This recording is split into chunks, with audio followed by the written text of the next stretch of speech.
छत्तीसगढ़ सरकार ने मजदूरों के लिए मासिक भत्ता बढ़ाकर 5,000 रुपये करने का ऐलान किया है। यह कदम आर्थिक सुरक्षा बढ़ाने और जीवन स्तर सुधारने के लिए उठाया गया है।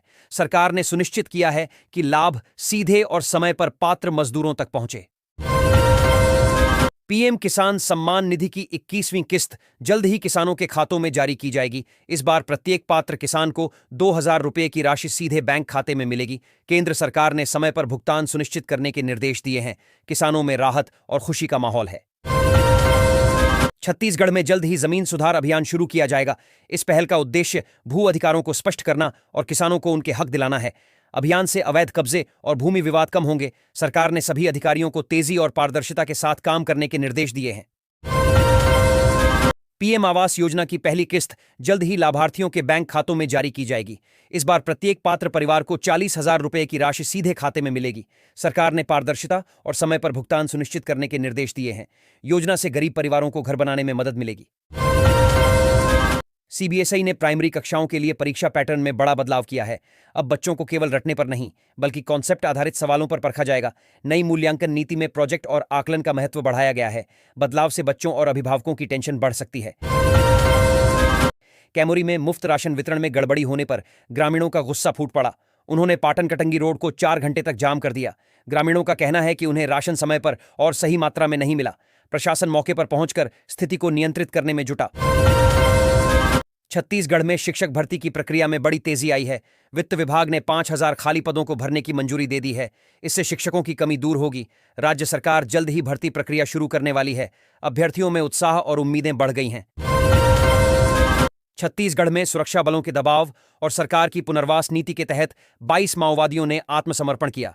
केंद्रीय गृह मंत्री अमित शाह ने कहा कि 2026 तक देश से नक्सलवाद का पूरी तरह सफाया कर दिया जाएगा। शाह ने माओवाद प्रभावित क्षेत्रों में विकास कार्य तेज करने पर जोर दिया। छत्तीसगढ़ के नक्सल प्रभावित इलाके में प्रस्तावित सीआरपीएफ कैंप को लेकर ग्रामीणों का विरोध तेज हो गया है। ग्रामीणों ने कहा कि वे जान दे देंगे लेकिन अपनी जमीन नहीं छोड़ेंगे। प्रशासन ने सुरक्षा कारणों से कैंप जरूरी बताया है। वहीं स्थानीय लोग इसे विस्थापन की शुरुआत मान रहे हैं। छत्तीसगढ़ में मौसम विभाग ने अगले 2 दिनों तक भारी बारिश की चेतावनी जारी की है। कई जिलों में आंधी और बिजली गिरने की संभावना जताई गई है। विभाग ने किसानों और आम लोगों को सावधानी बरतने की सलाह दी है। प्रशासन ने राहत और बचाव दलों को अलर्ट पर रखा है।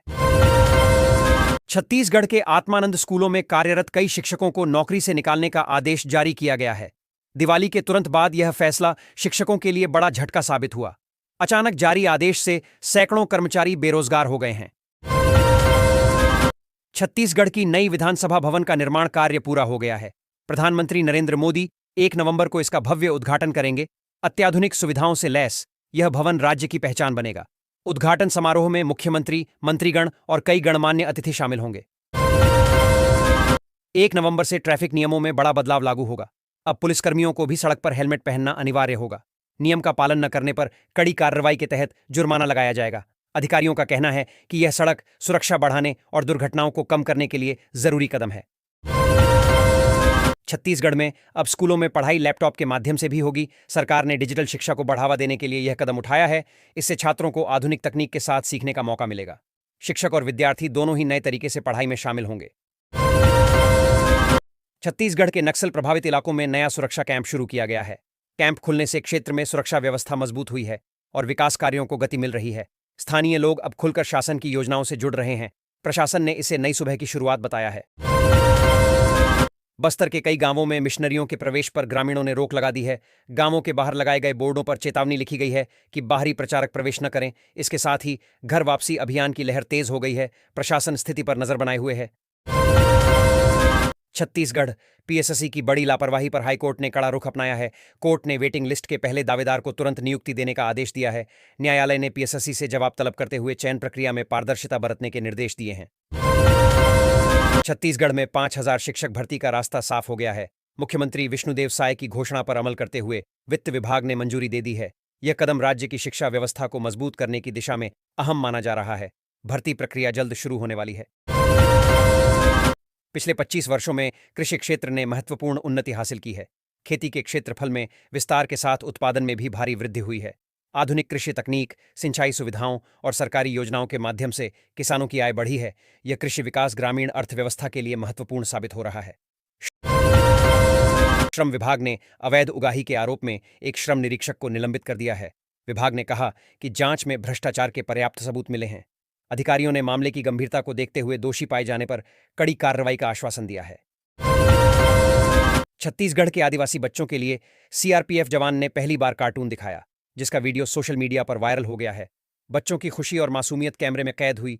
वीडियो ने लोगों का दिल जीत लिया और जवान की पहल की खूब सराहना हो रही है। सरकार ने स्पष्ट किया है कि महतारी का अपमान किसी भी कीमत पर बर्दाश्त नहीं किया जाएगा। मुख्यमंत्री ने कड़े शब्दों में चेतावनी दी है। प्रशासन ने ऐसे मामलों में त्वरित कार्रवाई और सख्त दंड का भरोसा दिलाया है।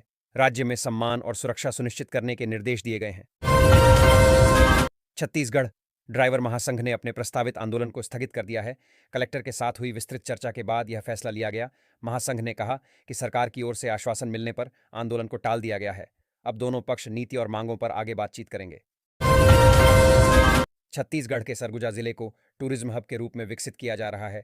यहाँ का प्राकृतिक सौंदर्य, समृद्ध संस्कृति और रोजगार के अवसर मिलकर इसे प्रमुख पर्यटन स्थल बना रहे हैं। सरकार और स्थानीय प्रशासन पर्यटन बढ़ाने और इंफ्रास्ट्रक्चर सुधार पर जोर दे रहे हैं।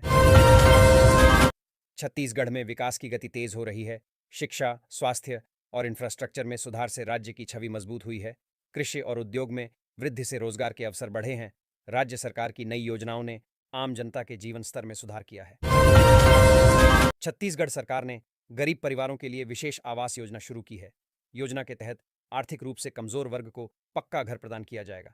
शासन ने योजना में पारदर्शिता और समय पर लाभ देने पर जोर दिया है। इससे ग्रामीण क्षेत्रों में जीवन स्तर में सुधार की उम्मीद है। छत्तीसगढ़ में नल जल योजना से ग्रामीण और शहरी क्षेत्रों में लोगों को साफ पानी की सुविधा मिल रही है। योजना से जल संकट कम हुआ है और स्वास्थ्य में सुधार देखा जा रहा है। सरकार की पहल से लाखों परिवारों को लाभ मिल रहा है और जीवन स्तर बेहतर हुआ है। छत्तीसगढ़ में 15 नवंबर से खरीफ फसल की धान खरीद शुरू होगी। राज्य सरकार ने सभी खरीदी केंद्र तैयार कर लिए हैं। किसानों को फसल का उचित मूल्य और समय पर भुगतान सुनिश्चित किया जाएगा। डिजिटल भुगतान और पारदर्शी प्रक्रिया पर विशेष ध्यान दिया गया है। प्रशासन भी सुरक्षा व्यवस्था में सक्रिय है। छत्तीसगढ़ सरकार ने वृद्धा पेंशन में बढ़ोतरी का ऐलान किया है। अब वृद्ध महिलाओं को पहले से अधिक राशि मासिक रूप से मिलेगी। इसका उद्देश्य आर्थिक सुरक्षा बढ़ाना और जीवन स्तर सुधारना है। सरकार ने पेंशन वितरण प्रक्रिया को और सरल और पारदर्शी बनाने के निर्देश दिए हैं। छत्तीसगढ़ में जल संरक्षण को लेकर व्यापक अभियान चलाया गया। राज्य के ग्रामीण और शहरी क्षेत्रों में तालाब, पोखर और वर्षा जल संचयन को बढ़ावा दिया गया। प्रशासन और लोगों ने मिलकर पानी की बचत और प्राकृतिक जल स्रोतों की सुरक्षा पर जोर दिया। इससे राज्य में पानी की उपलब्धता सुधारने की उम्मीद है। छत्तीसगढ़ सरकार ने राज्य के उद्योगपतियों को प्रोत्साहन देने के लिए नई नीतियां लागू की हैं। निवेश, रोजगार सृजन और तकनीकी उन्नयन पर ध्यान दिया जाएगा। उद्योगपतियों को टैक्स में राहत और सब्सिडी मिलने से व्यावसायिक लाभ बढ़ेगा। मुख्यमंत्री ने इस कदम को आर्थिक विकास में महत्वपूर्ण बताया।